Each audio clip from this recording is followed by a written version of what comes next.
Hebrews chapter 11.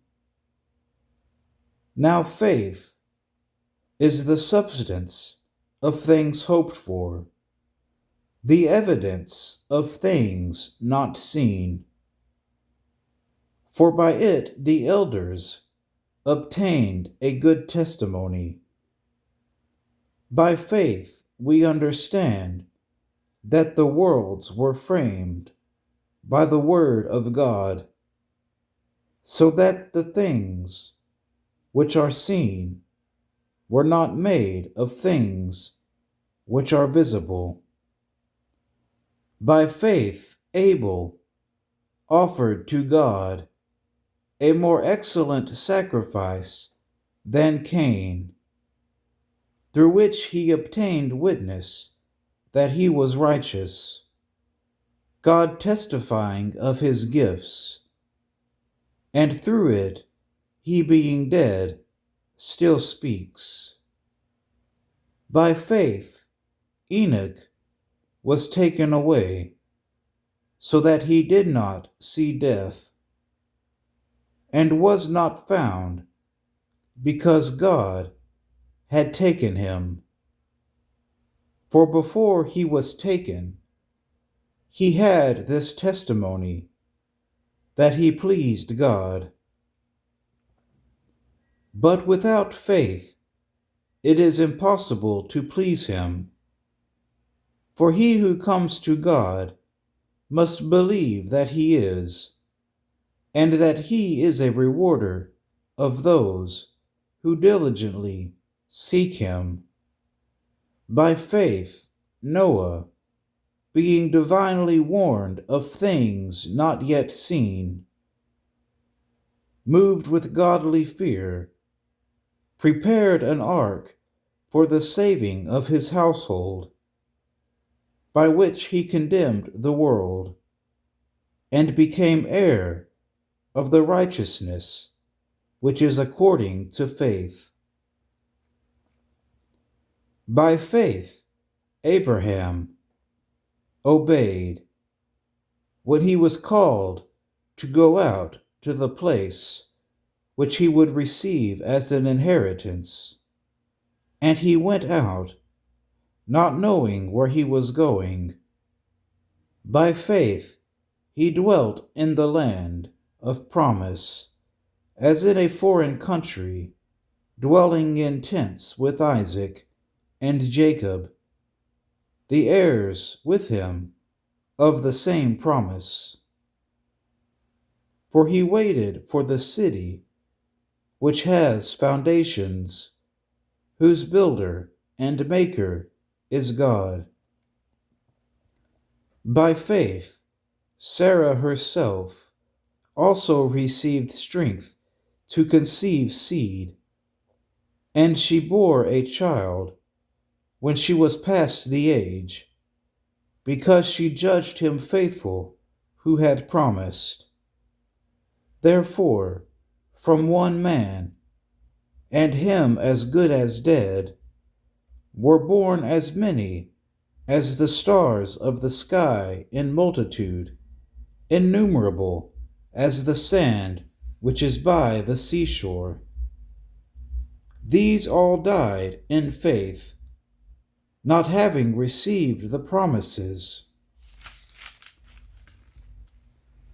but having seen them afar off, were assured of them, embraced them, and confessed that they were strangers and pilgrims on the earth.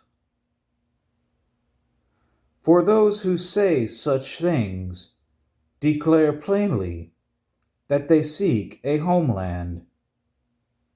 And truly, if they had called to mind that country from which they had come out, they would have had opportunity to return. But now they desire a better, that is, a heavenly country.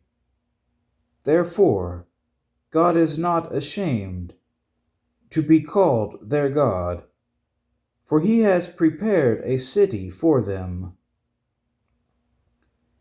By faith, Abraham, when he was tested, offered up Isaac, and he who had received the promises offered up his only begotten Son, of whom it was said, "In Isaac your seed shall be called," concluding that God was able to raise him up, even from the dead, from which he also received him in a figurative sense. By faith, Isaac blessed Jacob and Esau concerning things to come. By faith, Jacob, when he was dying, blessed each of the sons of Joseph and worshipped, leaning on the top of his staff.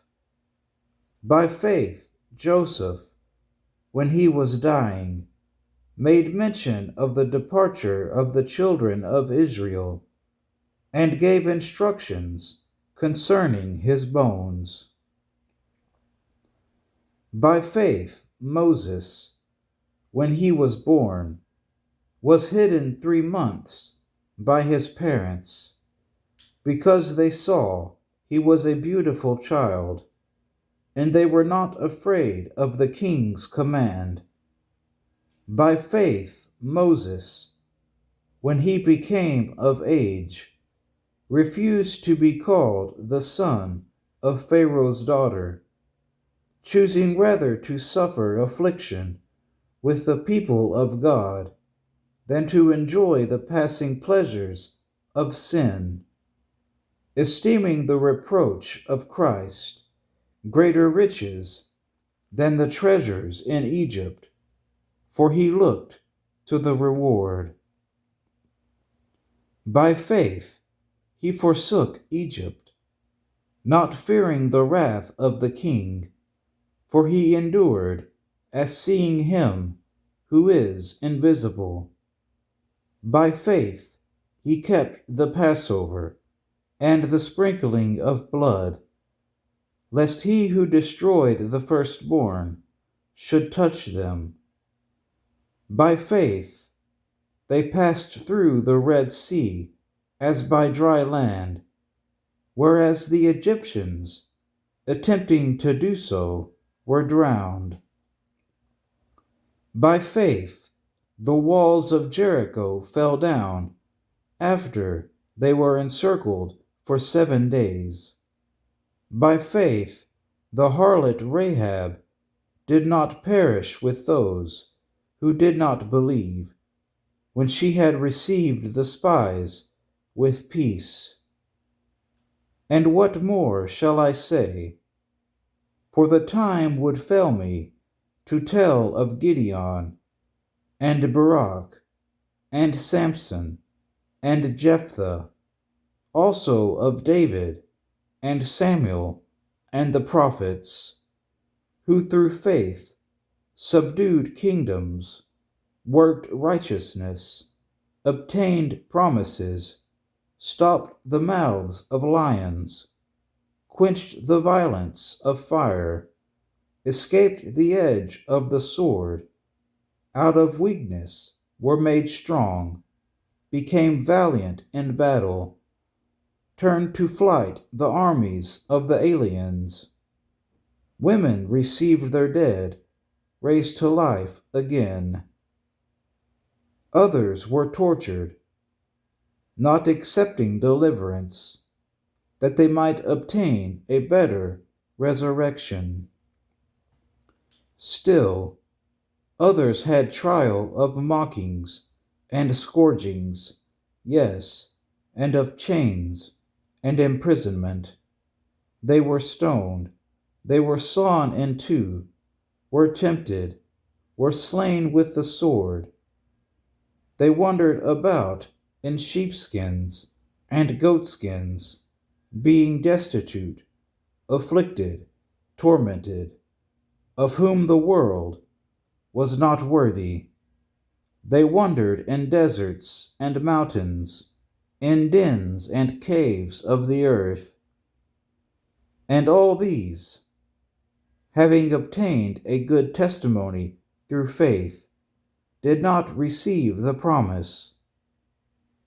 God, having provided something better for us, that they should not be made perfect apart from us.